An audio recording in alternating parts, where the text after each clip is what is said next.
Kak, namanya siapa, Kak?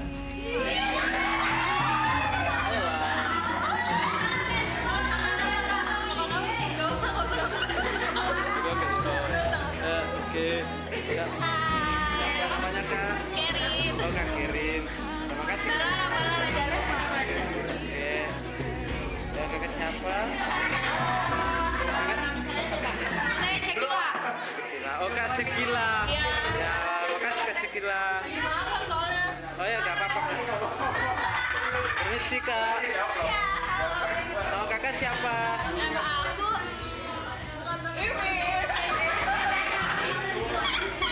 Oke, guys. Kak, permisi, Kak. Nama Kakak siapa? Sapa dulu lah. Halo, nama aku Nama aku Oktavius. Oh, ya, Kak siapa tadi? Hah? Kak siapa? Octavia. Oh, Kakak Om. Ya, oke, makasih, Kak. Kakak, permisi, Kak.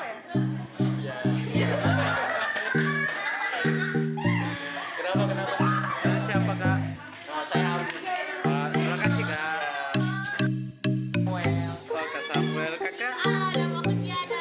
Oh, makasih, Kak. Nama Kakak siapa? Siapa namanya, Kak? Oh, Lydia. Terima kasih, Kak Lydia. Kak, permisi, Kak. Boleh sapa dulu ya, Kak? Dan Kakak siapa? Kakak Hani. Oh ya, makasih Kak Hani. Kak, permisi, Kak. Boleh sapa dulu ya, Kak? Kakak siapa? Hah? Oh, Cindy. Siti. Oh, Kak Siti. Kalau kakak siapa? Aku Sofitro. Sofitro. Iya. Oh ya. Kak, namanya siapa ya? Oh, Kak Fatna. Oh ya, makasih Kak Fatna.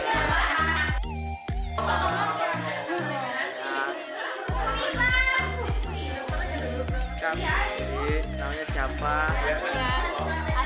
Oh, Kak Asia. Kakak siapa? Oh, kamu Fida. Kakak permisi, Kak. Mohon maaf ganggu. Namanya siapa? Eva. Eman. Kak Eman. Kakak permisi, Kak. Kak siapa? Ilda. Oh, Kak Imilda. Oh ya, Kak. Makasih, Kakak. Cantik-cantik kali kakak-kakak ini ya. Permisi, Kakak. Namanya siapa, Kak? Mohon maaf ya, Kak. Iya, Ulum. Nah, namanya siapa, Kak? Ulum. Hah? Ulum. Kak Bulun. Ulun. Oh, Kak Ulun. Sorry ya, Ulum. Kak. Oh ya, siap, Kak. Kasih, Kak. Kakak, permisi. Ayolah. Ya, anak bandnya namanya siapa? Siapa dulu di sini? Aku Farah. Oh, Farah. Oh, Kak Wia. Tiara dari Universitas. Oh, Farah. Cantik kali nih, guys. Ya, makasih ya. Ya, nama siapa? Ini teman dari Maluku juga ya? Iya. Kak, siapa namanya? Siapa dulu lah? Namanya Viva. Viva. Iya. Wah, Kak Viva. Linda. Kak Dinda. Linda. Oh, Kak Linda. Kak Dewi. Oh, Kak Dewi. Cantik kali Kak Dewi ya. Kakak siapa? Jangan malu-malu gitu, Kak. Siapa dulu, Kak? Kalau nanti apa vlognya nanti nggak bisa ditonton orang sama. Oh ya udah, perwakilan. Siapa namanya? Ada Kakak. Siapa namanya? Jian namanya. Oh, Kak Jian. Wih, senyumnya gitu. Aku Agnes. Siapa, Kak? Aku Agnes. Oh, Kak Agnes. Oh ya, makasih Kak Agnes. Kakak siapa? Hah? Nisa. Oh, Kak Nisa. Oh, makasih Kak Nisa. Kakak permisi, Kak. Kakak siapa? Kak Kani. Oh, Kak Kani. Jangan Agnes. dekat cowok mukanya. Cantik. Janganlah aku jelek kepada belakang. Kakak permisi ya. Kakak siapa? Kak Freddy. Mufrodi. Terus Fradi. Mufrodi. Prodi. Oh, Mufrodi. Oke guys. Dia bisa tinggal tidur. Oh, lagi tidur. Kayak lagi kerja. Yes. Oh, Kak Isma. Ya, sapa dulu Kak di. Ya. Makasih ya Kak. Guys. Saya bersama dengan teman-teman dari Untirta maupun anak TNM guys. Yang sekarang akan mengikuti perkuliahan hukum pidana khusus. Ya. Teman-teman jangan lupa ya subscribe. Oke. Kaliannya tetap terus ya. Oke. Guys. Ya. Aku diajarin guys, soalnya aku nggak barusan pertama kali. Gini caranya.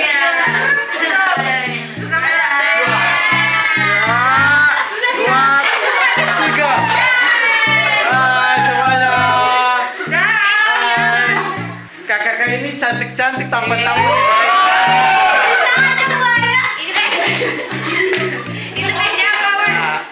Ini kebetulan dosennya belum masuk, makanya kami bisa vlog. Oke, terima kasih.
Tiga aja kali ya.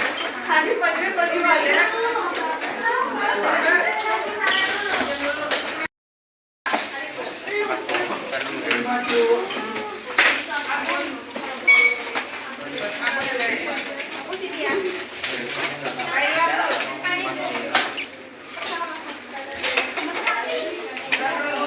Bu.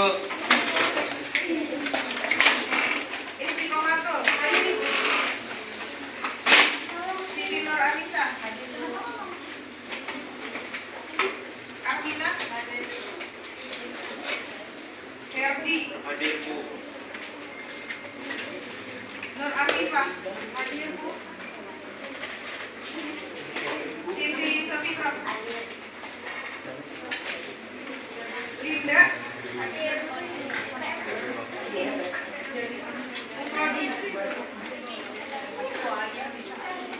Mukrodi. Hanif. Oh. Manda.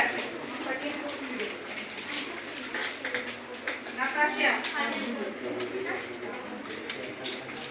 Agnes.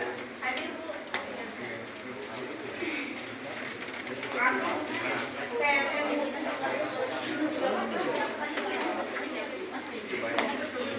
Eki.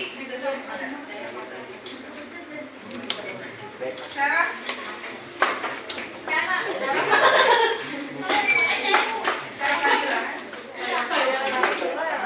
Octavia. Tiara. Samuel. Siti Nurasia.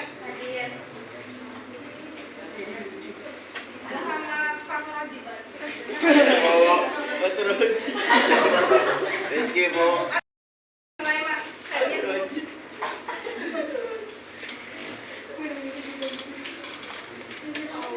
Lydia. Hadir Bu. Sorry ya guys, aku kebanyakan kalau ambil kameranya dari depan guys. Rizky. Kemansa. Linda Ruth. Linda Ruth nggak ada. Siapa?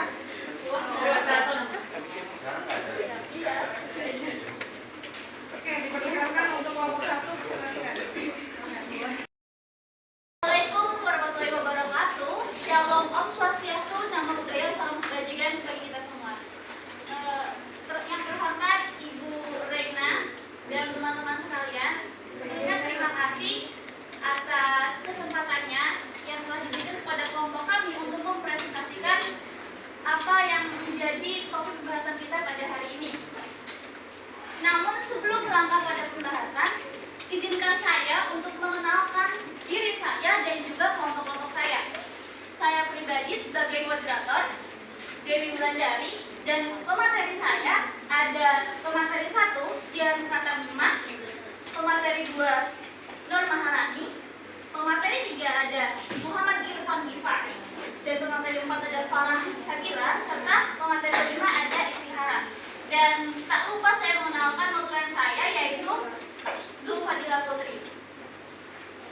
Pada kesempatan kali ini, kami akan membawakan sebuah presentasi yang berjudul Tindak Pidana Korupsi, teman-teman. Seperti yang teman-teman ketahui bersama, bahwa korupsi merupakan salah satu kasus yang sangat besar di Indonesia. Perlu kita ketahui bersama, di tahun lalu bahkan ada korupsi dana bansos yang seharusnya itu tidak perlu dilakukan, bahkan dilakukan oleh petinggi-petinggi yang memiliki wewenang atas hal itu. Lantas teman-teman yang menjadi pertanyaannya, apa sih korupsi itu? Dan bagaimana penanganan serta pengadilan yang berkaitan dengan korupsi itu sehingga orang-orang di sana, orang-orang yang berkuasa masih memiliki kesempatan untuk terus-terusan berkorupsi, teman-teman. Maka dari itu, mari kita simak penjelasan dari pemateri-pemateri saya yang akan menjelaskan mengenai tindak pidana korupsi. Kepada Saudari Dian Katabima, waktu dan tempat disilahkan.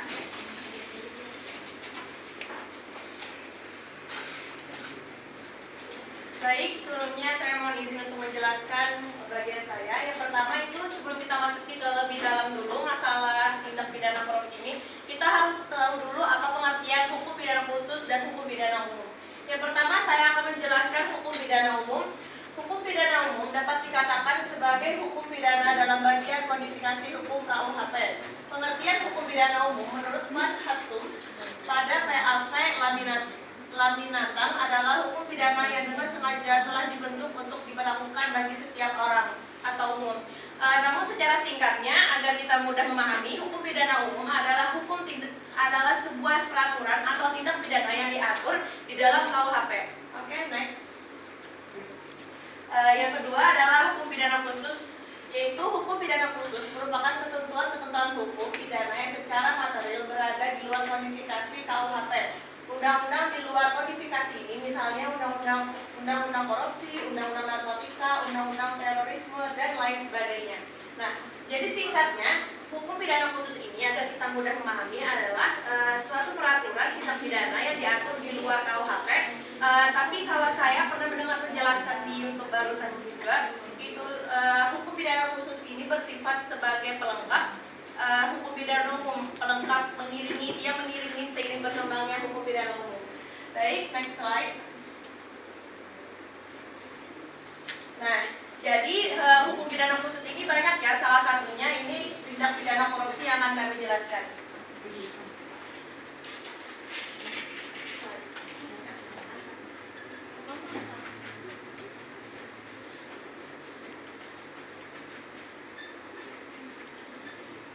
Tindak pidana korupsi merupakan bagian dari hukum pidana khusus yang mana merupakan bagian di luar dari kodifikasi KUHP.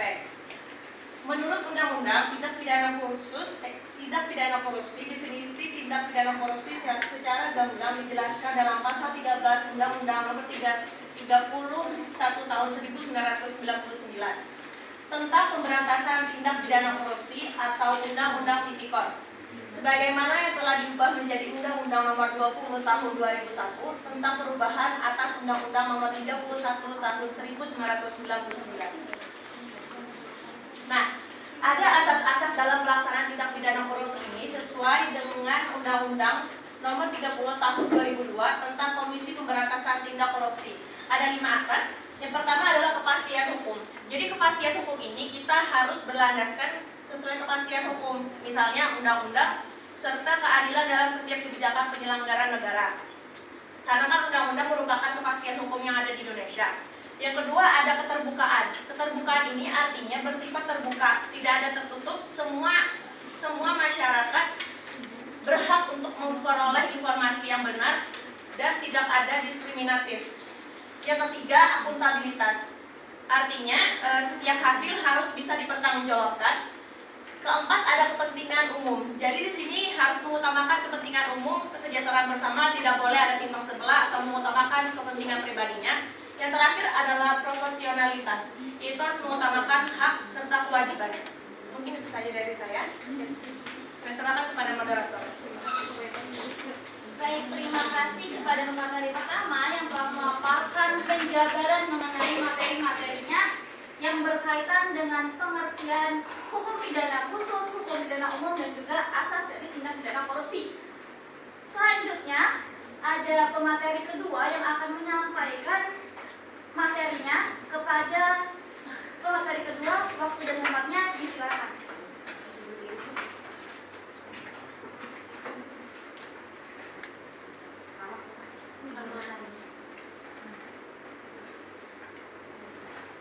Terima kasih kepada moderator yang telah memberikan waktunya kepada saya. Di sini saya akan memberikan penjabaran mengenai perbedaan dan persamaan. Berikut penjabaran mengenai perbedaan dan persamaan dari hukum pidana umum berkenaan dengan korupsi dan undang-undang yang secara khusus mengatur mengenai tindak pidana khusus. Perbedaannya, dalam hukum pidana umum seperti KUHP dan KUHP, pasal-pasal yang menjelaskan regulasi berkenaan dengan pidana korupsi hanya menggunakan kata atau, sedangkan dalam undang-undang tindak pidana korupsi menerapkan kata dan atau. Dari segi subjek hukumnya, perbedaannya meliputi A. KUHP hukum pidana umum. B. Undang-Undang Nomor 31 Tahun 1999 Jungto, Undang-Undang Nomor 20 Tahun 2001. Yang kedua, dari segi hukum formil dan material. A. KUHP hukum pidana umum. Next slide.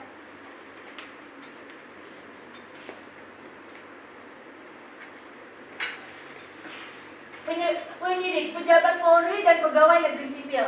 Dalam pasal 1 angka 6 yaitu penyidik adalah pejabat polisi negara Republik Indonesia atau pejabat pegawai negeri sipil tertentu yang diberi wewenang khusus oleh undang-undang untuk melakukan penyidikan. Sedangkan untuk penuntut yaitu jaksa berada di pasal 1 angka 6B dan pasal 13 yaitu penuntut umum adalah jaksa yang diberi wewenang oleh undang-undang ini untuk melaksanakan penuntutan dan melaksanakan penetapan hakim. Komisi Pemberantasan Korupsi memiliki wewenang mengambil alih penyidikan dan atau penuntut terhadap pelaku tindak pidana korupsi yang sedang dilakukan oleh kepolisian atau kejaksaan. Next slide. Sedangkan persamaannya berada di alat bukti. Alat bukti, pasal 184 ayat 1. Alat bukti yang sah adalah A. Keterangan saksi, yang B. Keterangan ahli, C. Surat, D. Petunjuk, dan E. Keterangan terdakwa. Sedangkan dari persamaan jenis perbuatan yaitu A. Di dalam KUHP, B. Dalam Undang-Undang Nomor 31 Tahun 1999 Jungto, Undang-Undang Nomor 20 Tahun 2001. Merugikan keuangan dan perekonomian negara, pasal 2 ayat 1 Undang-Undang Tipikor Jungto. Sekian dari saya, terima kasih. Saya kembalikan kepada moderator. Baik, terima kasih pemateri kedua yang telah menyampaikan pemaparan mengenai perbedaan dan persamaan tindak pidana korupsi dari segi hukum pidana umum dan hukum pidana khusus. Selanjutnya, merangkap materi ketiga, ada M. Irfan Gifari yang akan menyampaikan materi yang berjudul suap menyuap dan gratifikasi. Kepada M. Gifari, Dr. Dengar, silakan. Baik, terima kasih kepada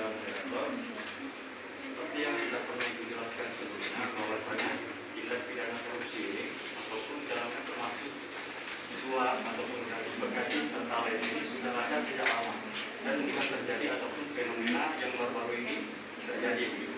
Nah, pada umumnya suap itu merupakan sesuatu di saat seseorang memberikan baik itu harta benda ataupun sesuatu hal-hal yang berharga seperti emas, uang ataupun yang zaman digital sekarang itu kan sudah ada kripto dan hal lain itu kepada seorang pejabat ataupun aparatur sipil negara yang memiliki kekuasaan ataupun wewenang.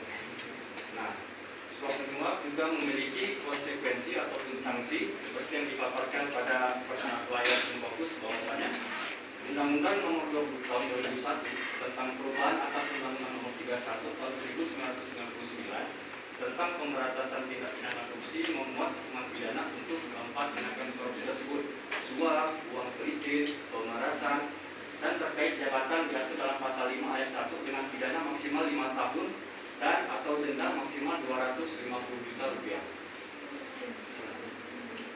Tidak jauh atau tidak berbeda jauh dari suap, gratifikasi ini yang membedakannya hanyalah adanya kesepakatan ataupun adanya kedua belah pihak memiliki hal yang diinginkan. Nah, sedangkan suap itu ada, di gratifikasi itu tidak ada. Jadi bisa disebutkan bahwasanya gratifikasi ini awal terjadinya tindak pidana korupsi. Karena pada awalnya hanya diberikan secara cuma-cuma, tidak ada kesepakatan terjadi antara kedua belah pihak tersebut. Nah, seperti sanksinya juga ada dalam pasal 12, hukuman bagi pegawai negeri ataupun penyelenggara negara yang terbukti menerima gratifikasi adalah pidana penjara seumur hidup atau pidana penjara paling singkat 4 tahun dan paling lama 20 tahun, dan pidana denda paling sedikit 200 juta dan paling banyak 1 miliar. Nah, dilihat dari sanksinya ini dan kurung ataupun penjara itu sudah banyak, tetapi mengapa korupsi ini masih saja terjadi ataupun masih banyak pejabat-pejabat yang melatar belakangi memiliki pendidikan tinggi ilmu hukum itu, mengapa bisa mereka malah melakukan hal seperti ini? Baru-baru ini, tepatnya di bulan 9 lalu, salah satu hakim Mahkamah Agung yaitu secara resmi ditahan oleh Komisi Pemberantasan Korupsi karena terkait dengan terduga kasus suap. Dan juga seperti yang kita ketahui bahwasanya kan latar belakang pendidikan ilmu hukum ini semua sudah diajarkan, baik itu mengenai KUHP, hal-hal yang terkait tentang sanksi, bahkan di dalamnya juga ada mata kuliah ataupun seminar dan lain-lain mengenai pencegahan anti korupsi. Saya teringat beberapa penjelasan mengenai salah satu tokoh, yaitu bahwasanya orang pintar itu banyak, dan juga orang yang kuat juga atau orang yang fisik yang kuat itu juga banyak, tetapi dia yang memiliki mental juang, semangat, tekad dan integritas yang tinggi itu tidak semua orang. Itu harus terus diasah, harus terus dilatih, dan harus terus dipertajam karakternya agar nantinya bertugas ataupun mendukung dia dalam menjalankan tugas dan hal-hal yang berkaitan dengan wewenangnya di saat dimanapun tempat dia nanti ditempatkan. Terima kasih, saya kembalikan kepada pembicara. Terima kasih pemateri 3 yang telah menyampaikan apa sih itu gratifikasi dari suap menyuap. Selanjutnya ada pemateri 4 kepada Farah Sabila. Waktu dan tempatnya disilakan. Baik, terima kasih kepada moderator sebelumnya. Jadi pengadilan tindak pidana korupsi itu sebelumnya diatur dalam Undang-Undang Nomor 31 Tahun 1999, yang mana itu tentang pemberantasan tindak pidana korupsi yang sama sekali tidak mengamanatkan dibentuknya pengadilan khusus tindak pidana korupsi, melainkan mengamanatkan dibentuknya Komisi Independen Pemberantasan Tindak Pidana Korupsi, namanya itu seperti KPK. Namun setelah undang-undang ini akhirnya dibentuklah Undang-Undang Nomor 30 Tahun 2002 tentang Pengadilan Negeri yang biasa yang menangani perkara korupsi yang juga dianggap memiliki berbagai kelemahan. Lalu akhirnya juga dibentuk Undang-Undang Nomor 46 Tahun 2009 yang mana ini undang-undang sebagai pengadilan khusus di bawah MA yang berwenang mengadili perkara tipikor, yang kemudian ini disahkan pada tanggal 12 Januari 2009. Berdasarkan undang-undang ini, maka dimulailah perubahan dalam berbagai hal menyangkut pengadilan tindak pidana korupsi di Indonesia, di mana ada beberapa perkembangan baru dalam hal wewenang pengadilan tipikor tipikor seperti terlihat dalam pasal 5 Undang-Undang Nomor 46 Tahun 2009, yang mana pasal ini menyatakan bahwa pengadilan tindak pidana korupsi merupakan satu-satunya pengadilan yang berwenang memeriksa, mengadili, dan memutuskan perkara tindak pidana korupsi. Selain itu, pengadilan tipikor ini juga sudah berkedudukan di setiap ibu kota, kabupaten, ataupun kota. Sekian dari saya, Itulah tadi pemaparan dari pemateri 4. Melangkah ke pemateri selanjutnya yang akan menjelaskan berkenaan dengan bagaimana sih penanganan korupsi dalam hal yang dilakukan oleh Komisi Pemberantasan Korupsi khususnya. Selanjutnya saya persilakan untuk pemateri kelima memaparkan jendela pengetahuannya.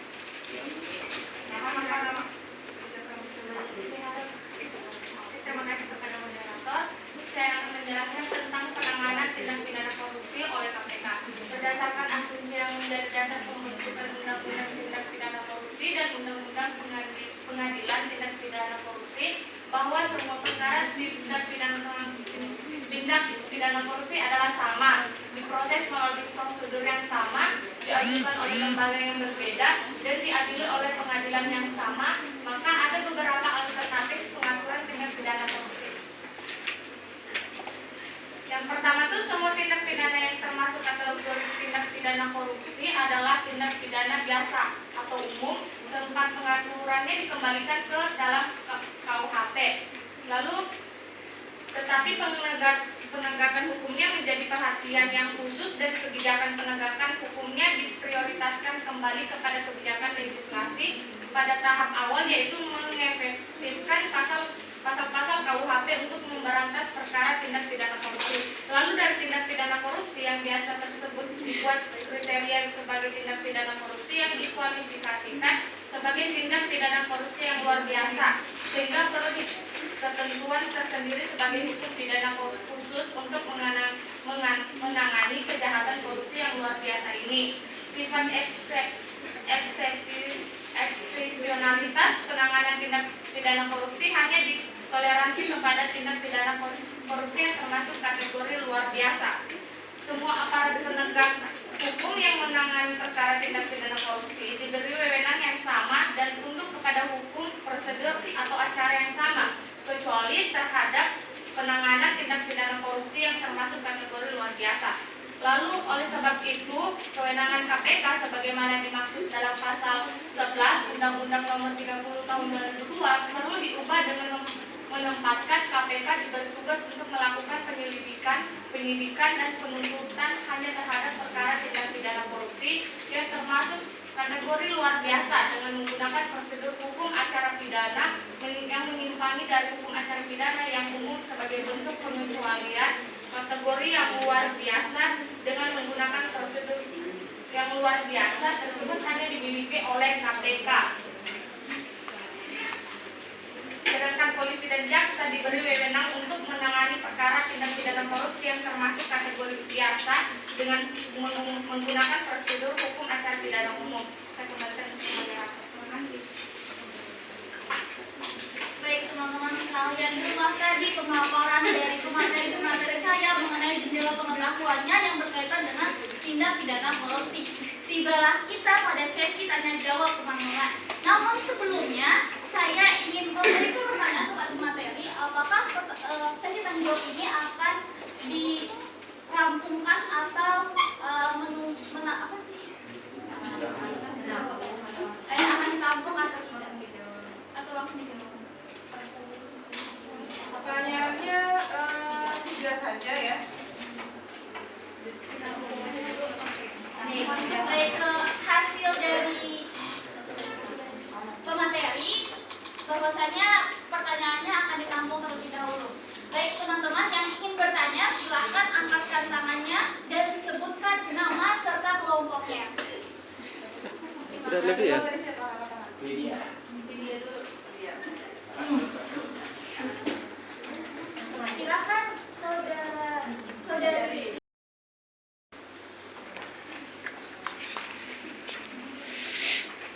Sebelumnya boleh diulang pertanyaannya?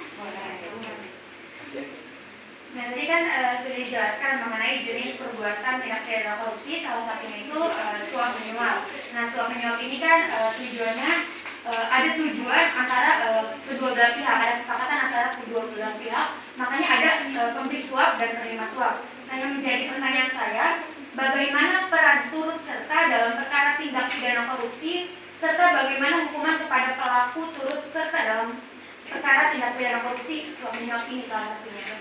Terima kasih.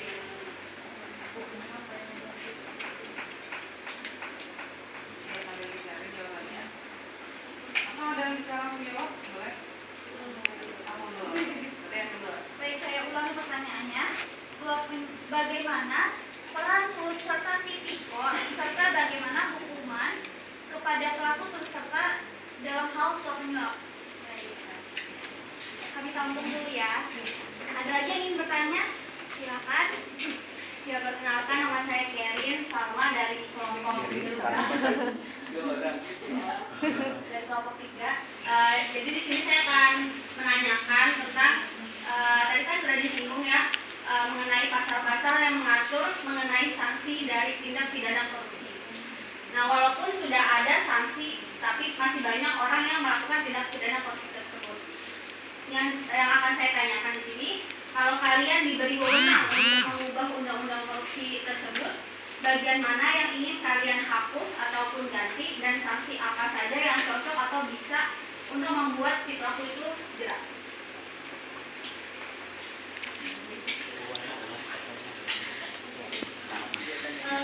Boleh diulang pertanyaannya? Itu intinya adalah mengenai jika kalian diberi wewenang untuk mengubah atau mengganti bagian-bagian dalam undang-undang korupsi itu, sanksi apa yang cocok dan pas untuk membuat si pelaku korupsi itu jerak agar tidak ada tindak pidana korupsi lagi. Oke, kalau saya ulangi, jika dari undang-undang korupsi ini, apa yang akan kami ubah? Gitu kan? Kami tampung. Mengenai korupsi kan sudah diberikan oleh negara. Ada di Undang-Undang Nomor 35 Tahun 2001. Nah, tapi di dalam penegakannya tentu berbeda. Sedikit saya kasih peristiwa bahwasannya kemarin saja kita ketahui bahwasannya Ketua KPK Novel Baswedan terjadi apa itu namanya? Tindak pidana juga lah, kekerasan terhadap dia. Nah, di sini saya bertanya, kepastian hukum yang diberikan negara untuk melindungi KPK sebagai pelaksana untuk pemberantasan korupsi tidak sebegitu kuatkah? Ataupun penegak hukum yang lain, jaksa, polisi, dan yang lain sebagainya tidak kuatkah dalam menangani tindak pidana korupsi hingga sebegitu mudahnya para pelaku korupsi berkorupsi bebas dan juga sampai melakukan tindak kekerasan terhadap pelopor dari pemberantasan korupsi tersebut? Terima kasih. Mulai saya ulang pertanyaannya. Kepastian hukum yang diberikan negara kepada KPK, apakah itu terkuat dalam menangani kasus korupsi? Ya, intinya Ya, bisa nggak?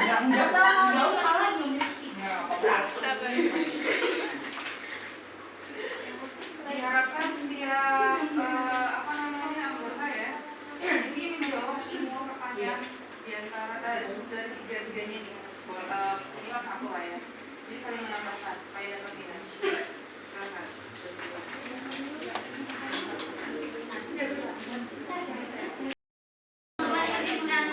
sebelumnya untuk bertukar pikiran untuk menjawab pertanyaan dari teman-teman sekalian. Termasuk mengolek dan moderator ya. Bisa dijawab.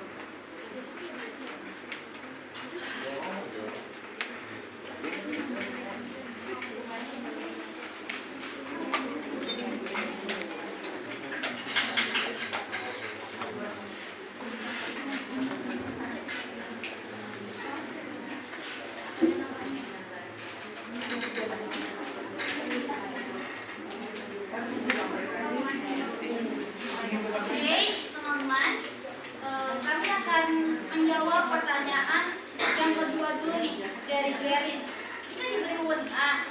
bagaimana sih kewenangan kami, apakah kami mengubah atau diganti dalam halnya undang-undang korupsi ini?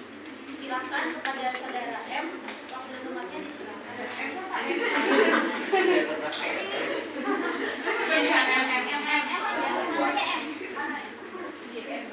Baik, tadi mengenai jika kami diberikan wewenang, hal-hal apa saja yang mungkin kami ubah. Jadi mohon maaf jika salah saya koreksi. Kami memahami bahwasanya sebenarnya undang-undang yang telah dibuat diciptakan itu oleh para pendidikan yang bertinggi. Jadi kami melihat bukan dari segi materinya, sanksinya sudah cukup beberapa tahun ke ratus juta. Tapi kami melihat dari sisi seleksinya, bukan hanya dari segi ujian komputer biasa ataupun wawancara, tetapi ada ditambahkan lebih mengenai dari sisi kerohanian ataupun dari segi emosional seseorang. Dan juga kami lihat dari segi umurnya. Karena saya pernah membaca salah satunya, jika seorang anak muda yang diberikan wewenang, dia pasti lebih tinggi tingkat integritasnya itu daripada para kaum-kaum yang sudah berumur. Karena jiwanya masih muda, pendidikan yang dia selesaikan juga masih baru, jadi ilmu-ilmu yang diberikan juga masih lengkap, masih mudah diterapkan, masih mudah diaplikasikan. Godaannya juga belum banyak. Beda dengan orang-orang yang sudah berkeluarga, sudah punya anak, sudah punya hal lain, itu godaannya lebih tinggi, apalagi mengenai wanita. Dan juga salah satu lagi yang ingin kami sampaikan bahwasanya pentingnya pendidikan bela negara. Jadi bela negara itu bukan hanya soal mengenai angkat senjata ataupun hal lainnya, tapi lebih mengenai hal-hal yang paling kecil. Misalkan kita menghargai ataupun mengenakan budaya sudah ada di Indonesia, dan juga lebih menitikberatkan kepada hal-hal ataupun profesi yang bisa diaplikasikan ataupun yang bisa dikerjakan seperti guru dan lain-lainnya. Mengenai tadi pejabat ataupun ASN, seharusnya mereka juga bisa. Sebenarnya mereka bisa, akan tetapi mereka tidak mau gitu. Nah, jadi kami lebih kedua hal tadi mengenai bela negara dan juga mengenai seleksinya. Bagaimana kakak? Berarti dalam pasalnya nggak ada yang kalian ubah ya di dalam pasal-pasal? Ya, kami meyakini. Tapi misalkan tidak ada manfaat itu. Ibu boleh ini nggak? Pertanyaan aja sih menanggapi. Izin bertanya lah ya. Di dalam Undang-Undang Republik Indonesia Nomor 31 Tahun 2000 Dan bagaimana perlindungan hukum terhadap penyidik Komisi KPK? Undang-undang di Indonesia itu hanya mengatur tentang tugas dan kewajiban KPK, namun tidak menyatakan perlindungan terhadap penyidik KPK dan menjalankan tugas tersebut. Ini merupakan penyebab seorang penyidik sehingga sering mengalami ancaman dan ditujukan untuk keselamatan keluarganya, diancam dan dikriminalisasi. Dan ada pun penyidik yang ditarik dari KPK untuk kembali ke awal dengan angsa yang kurang jelas. KPK memiliki kewenangan yang sangat luas dalam menjalankan kegiatan, maka sudah sepatutnya seorang penyidik KPK dalam menjalankan mendapatkan perlindungan hukum. Yang kedua, pemerintah dapat membuat atau menyusun peraturan perundang-undangan yang mengatur tentang perlindungan hukum terhadap penyidik KPK dengan berpatokan atau berdasarkan kepada HAM, jalan perlindungan dan beberapa pengertian perlindungan. Bisa dilanjutkan oleh teman saya?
menyertakan perlindungan terhadap penyidik KPK.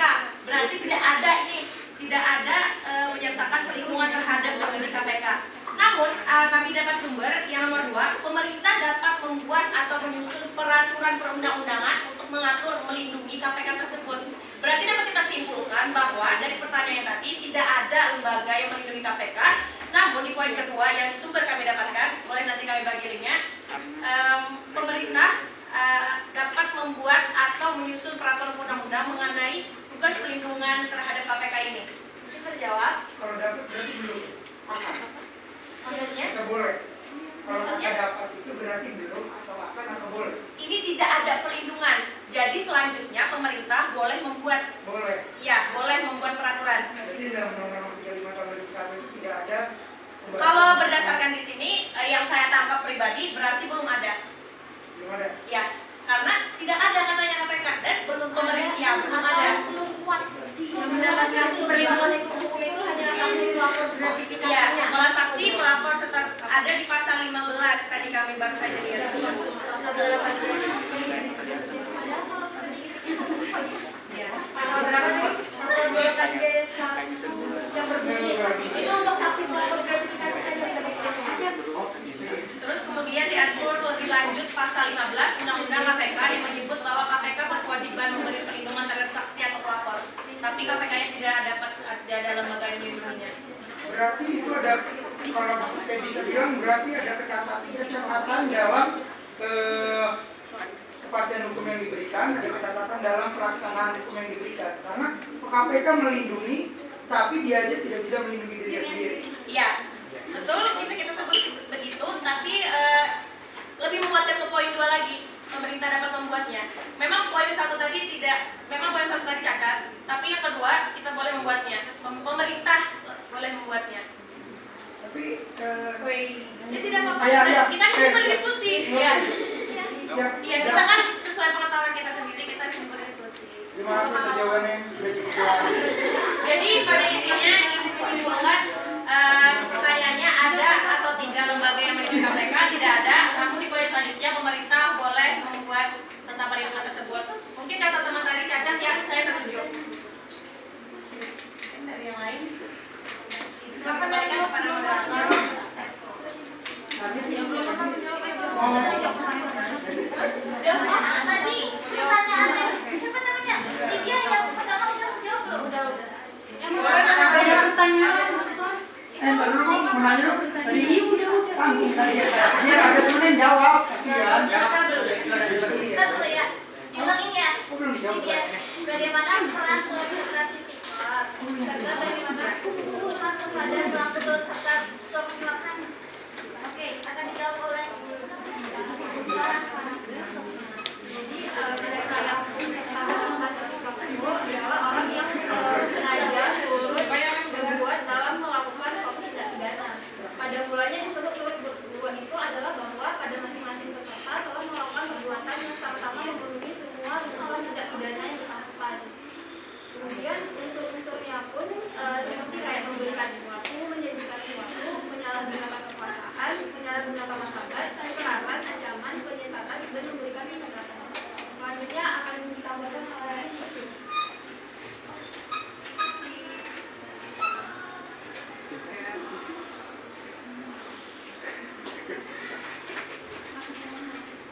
adapun hukuman yang turut serta dalam suap menyuap yaitu yang menjadi ganjaran pelanggaran berkaitan dengan gratifikasi yakni pada pasal 12B ayat 2 Undang-Undang Nomor 31 Tahun 1999 Jo Undang-Undang Nomor 20 Tahun 2021 yang berbunyi pidana penjara seumur hidup atau penjara paling singkat 4 tahun dan paling lama 20 tahun dan dipidana denda paling sedikit 200 juta dan paling banyak 1 miliar.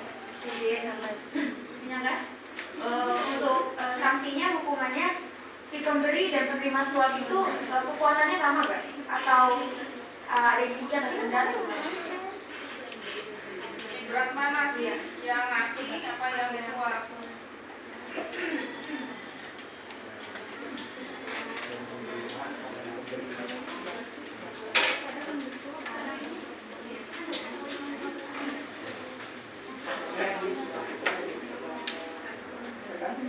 saya.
Maupun penerimaan gratifikasi itu diancam dengan hukuman pidana.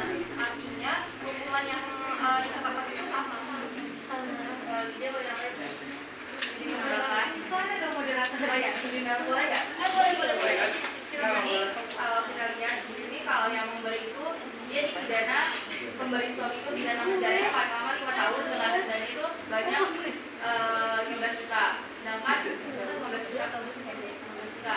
Sedangkan kalau misalnya dia menerima suap itu selama-lamanya 3 tahun atau denda. Tapi kalau misalnya kita lihat di pasal undang-undang tipikor, dia paling sedikit itu 4 tahun dan paling banyaknya itu 20 tahun. Itu menyimpulkan berarti yang lebih berat tadi yang memberi ya, yang menerima. Oh ya, berarti yang lebih berat tadi yang menerima. Udah ada pasalnya berarti. Ya. Makasih atas jawabannya. Terima kasih semua. Terus sedikit menambahkan yang tadi yang sanksi kenapa yang ASN lebih ringan daripada yang sebelumnya. Ternyata ada tadi teman dapat memang karena dia ada sanksi administrasinya. Contohnya misalnya pencopotan jabatan gitu. Sama kan misalnya ada peraturan tertentu kan misalkan PNS tidak boleh istri dua. Nah itu salah satunya juga ada sanksi-sanksi tertentu itu contohnya. Mungkin itu saja. Ya, kabarnya tadi pasal tentang pernyataan serta kalau saya dia dalam pasal 55 sampai 56 KUHP mengenai serta atau pernyataan yang dimana pasal 55 ini disebutkan pidananya itu 15 tahun. Kan kalau misalnya pasal 56-nya dia bilang kalau misalnya mereka yang sengaja memberi bantuan pada waktu kejahatan atau mereka yang sengaja memberi kesempatan sarana atau yang melakukan kejahatan. Itu kan sama aja pernyataan ya, maksudnya itu jadi paling lama itu 15 tahun. Terima kasih jawabannya semua.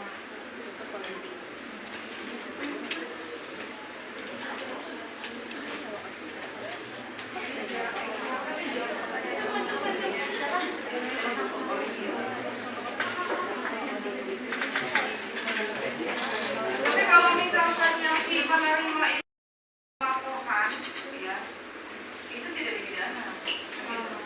Misalkan nih ada orang nih nyobong, ngasih uang, ngasih apa, pemberian hadiah ya, luar biasa fantastis ya. Kalau diterima pidana. Kalau misalnya dia melaporkan, ya enggak. Ini ada pembimbingnya. Tapi Bu, ada yang kedua ya, ada yang dia Kalau ada salah, hilaf, perkataan yang menyinggung atau sebagaimana yang lainnya, kami minta maaf. Terima kasih untuk teman-teman yang sudah membantu menjawab pertanyaan-pertanyaan yang dikirim kepada kelompok kami. Akhir kata, wassalamualaikum warahmatullahi wabarakatuh.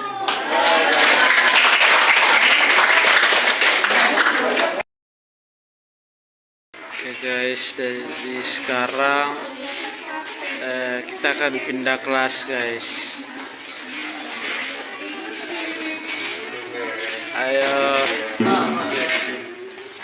Ini semuanya. Oke.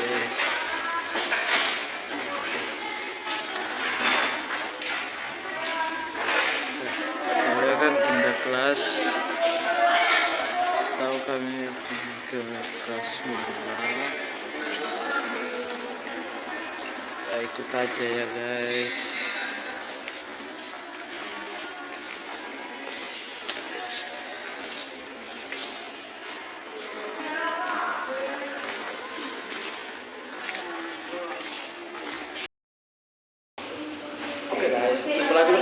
tapi terus melusuh. Di sini saya mengucapkan terima kasih karena tadi saya telah melakukan vlog bersama dengan teman-teman dari Untirta maupun teman-teman pertukaran mahasiswa, yang dimana kami mengikuti perkuliahan hukum tindak pidana khusus yang dengan dosen Ibu Reina Rofiana,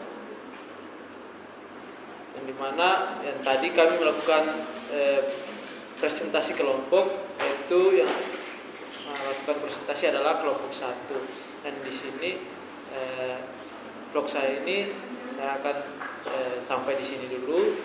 Selamat menyaksikan vlog-vlog selanjutnya ya guys, karena masih ada lanjutannya guys. Oke. Sebelum mengakhiri ini, terimalah salam saya. Salam Arak, anak rantau asal Kisar. Kalwedo.